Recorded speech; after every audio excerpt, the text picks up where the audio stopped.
Bonjour, on est sur le véhicule numéro 88 de la flotte. Je vais vous montrer quelques particularités de ce véhicule-là. Premièrement, on est en arrière. Pour l'inspection, ouvrir le panneau arrière, on a simplement qu'à tirer, lever et le locker. L'huile moteur se situe ici, à gauche. Petite baguette jaune, on tourne pour le déloquer. On le vérifie comme n'importe quel autre véhicule.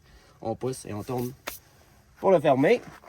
Après ça, tout le reste en arrière, similaire aux autres inspections, strap, etc. Le Prestone, particulièrement pour le vérifier dans ce véhicule, c'est le seul comme ça de la flotte, autre que le 89. Ici, on a un petit piton, on pèse dessus, on va allumer OK si le Prestone est correct, top up s'il en manque, et le Prestone, pour le remplir, se situe juste ici, dans le petit panneau à côté. Ensuite, on va se diriger vers l'avant.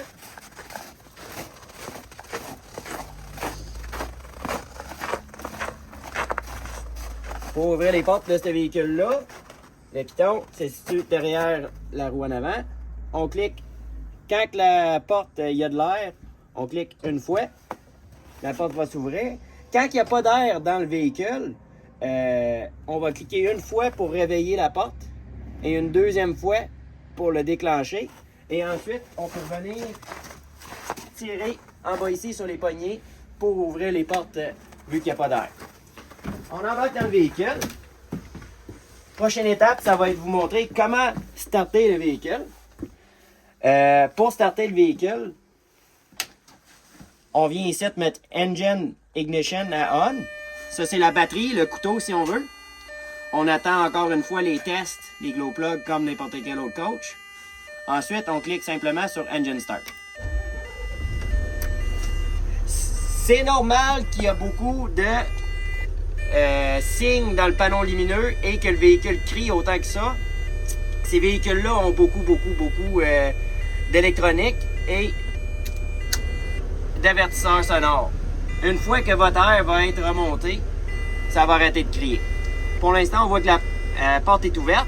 On va vous montrer comment ouvrir et fermer la porte de l'intérieur.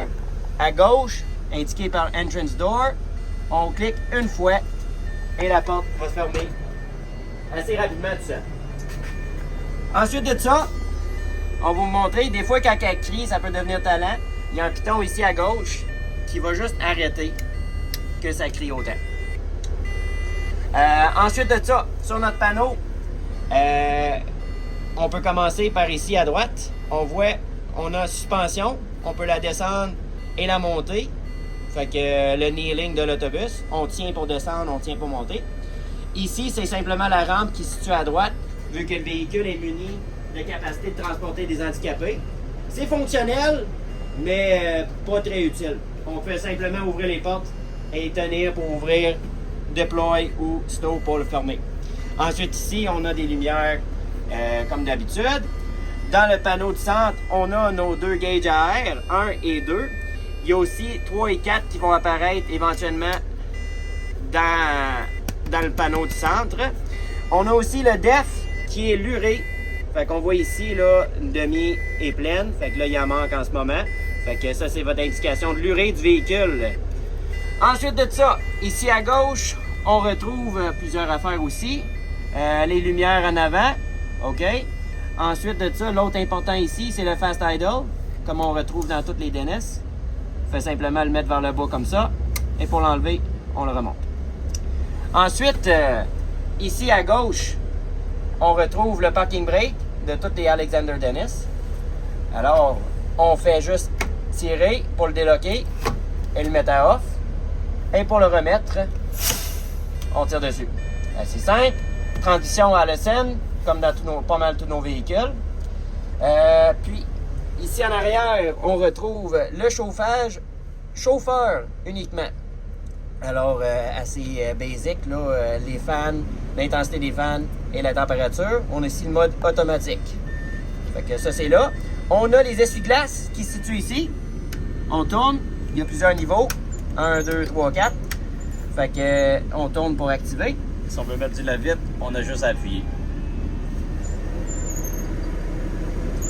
Ensuite de ça, en parlant de chauffage, climatisation, en haut, par-dessus votre tête, on retrouve tout ce qui est niveau inférieur et supérieur pour les passagers.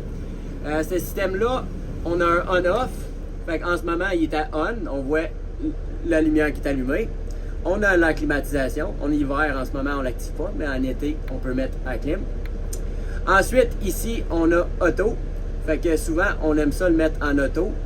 On peut le voir ici, qui est indiqué en ce moment en automatique, mode automatique. On peut simplement sélectionner la température en montant ou descendant la température ici. Et la vitesse du fan en montant, descendant ici. Ensuite de ça, en ce moment, on est en bas. Et si on veut aller sur le supérieur qui est séparé, on vient cliquer ici pour Upstairs.